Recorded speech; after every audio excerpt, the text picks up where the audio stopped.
Dictation start होगी 3 second बाद। Start. अपनी राजनीति का यही मज़ा है कि एक बोलता है तो तुरंत दूसरा उसकी बोलती बंद करने के चक्कर में रहता है। एक चैनल ने जातियां गिनाई कि भारत में कोई 4 लाख और 60,000 जातियां उपजातियां हैं, यानी एक रोटी के 4,60,000 टुकड़े। अब सर जी ही बताएं कि किसका कितना पेट भरेगा, कितना रहेगा खाली, और कैसे बताओगे कि किसकी कितनी हिस्सेदारी, किसकी कितनी संख्या भारी, और कौन करेगा कमाई। बहसें भी बेशर्म हैं जिनमें हर एक दूसरे से कहता रहा कि पहले तुम गणना कराओ कि तुम कराओ। फिर आई एक तुकबंद चेतावनी कि बटेंगे तो कटेंगे, एकता में टिकेंगे, एक रहोगे सुरक्षित रहोगे, एक रहोगे तो नेक रहोगे। सनातन राष्ट्रीय धर्म है, बांग्लादेश को देख लो। यह वाणी गूंजी ही थी कि शुरू हुई चैनल पर एक और तौबा तौबा, तो दूसरी ओर कि ये तो राष्ट्र की एकता का आह्वान है। एक शाम एक चैनल ने अपने सर्वे में प्रधानमंत्री की लोकप्रियता को कुछ गिरता दिखाया, तो दूसरे ने अपने सर्वे में कुछ उठता दिखाया। चैनलों के भी अपने अपने प्रधानमंत्री हो गए। फिर खबर आई कि महाराष्ट्र में आई तेज आंधी बरसात के दौरान कुछ महीने पहले लगी शिवाजी की मूर्ति अचानक गिर गई और राजनीति गर्म। एक कहिन की शिवाजी का श्राप लगेगा, फिर टूटने पर होने लगी माफ़ी। प्रधानमंत्री तक ने मांगी माफ़ी कि शिवाजी हमारे भगवान हैं, जांच करेंगे, दोषियों को सज़ा देंगे। फिर खबर में आया कोलकाता में सामूहिक बलात्कार की शिकार मृतका डॉक्टर के लिए हमें न्याय चाहिए नारे के साथ नवान तक विरोध प्रदर्शन, और बदले में मिलता पुलिस का दमन, डंडों, गैस गोलों और पानी की बौछारों वाला न्याय। बहुत से घायल और बेहोश हुए। फिर शाम की बहसों में प्रवक्ताओं के बीच वैसे ही दोषारोपण कि ये सरकार की खिलाफ साजिश की, बंगाल की औरतों पर अत्याचार चिंतित, कई चर्चक देते ज्ञान कि केंद्र कुछ करता क्यों नहीं कि राष्ट्रपति शासन लागू हो। पैरा।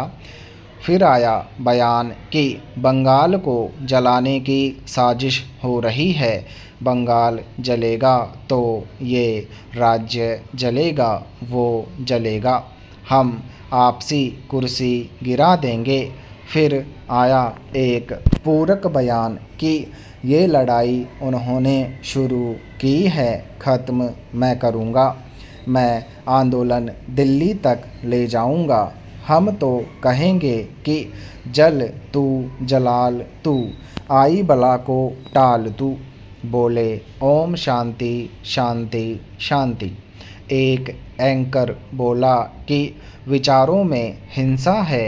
एक प्रवक्ता ने कहा कि उन्होंने शासन करने का अधिकार खो दिया है, वे फांसीवादी तरीके से लोगों का दमन कर रही है।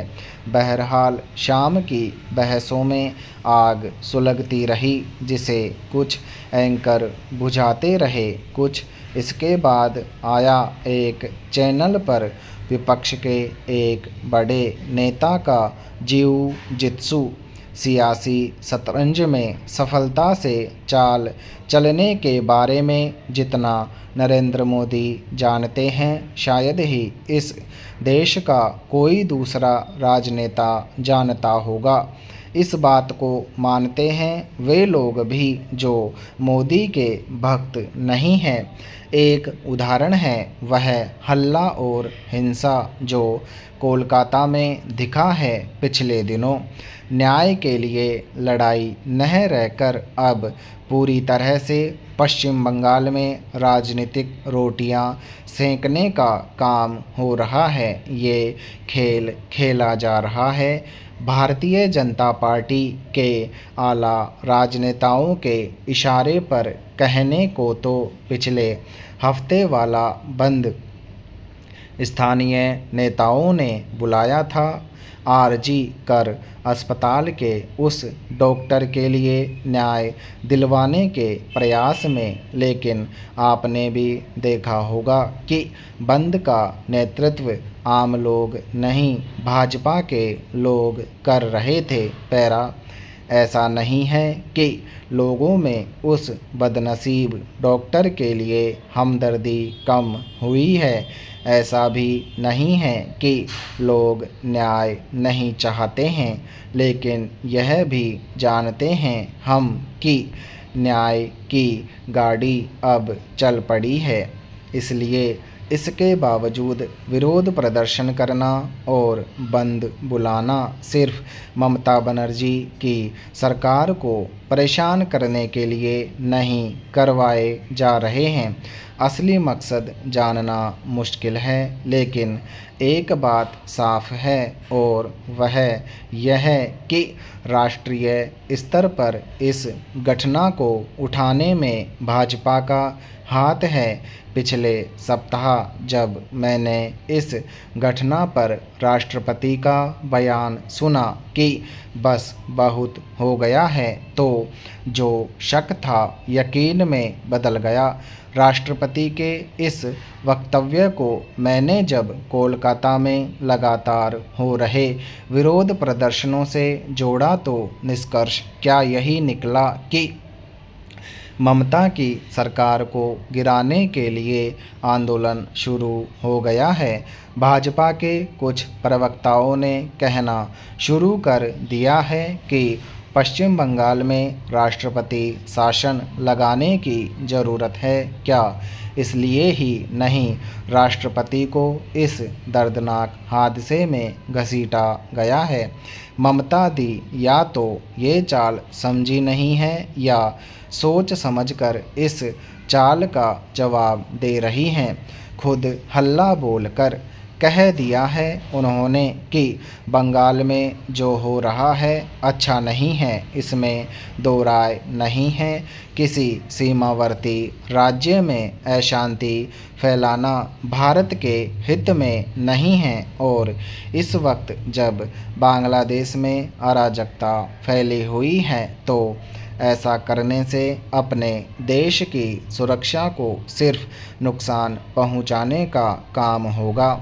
ममता बेशक उस किस्म की मुख्यमंत्री हैं जो भाजपा के आला राजनेताओं को पसंद नहीं हैं, लेकिन बंगाल के लोगों ने कई बार साबित किया है कि उनको अपने मुख्यमंत्री पर पूरा विश्वास है। लेकिन उनको क्यों नहीं याद रहता है कि ममता एक लोकप्रिय मुख्यमंत्री है। लोकसभा चुनावों में संदेश खाली को लेकर भाजपा ने खूब हल्ला मचाया था, इस उम्मीद से कि उनको ऐसा करने से चुनावी लाभ मिलेगा। ऐसा नहीं हुआ। तृणमूल कांग्रेस को 29 सीटें मिली और भाजपा को केवल 12। विधानसभा चुनाव अभी दूर हैं, तो अभी से अशांति फैलाकर क्या हासिल होने वाला है। पैरा सवाल मन में आया तो जवाब भी आ गया। नरेंद्र मोदी को हारने की आदत नहीं है, तो महाराष्ट्र में जब उद्धव ठाकरे ने भारतीय जनता पार्टी के साथ 2019 वाले विधानसभा चुनावों के बाद छोड़कर अपने आप को मुख्यमंत्री बनाया विपक्षी दलों के साथ मिलकर, तो मोदी और उनकी टीम फ़ौरन हरकत में आ गई थी। याद कीजिए कैसे उन्होंने अजीत पवार को भी साइड में किया था। विराम समाप्त।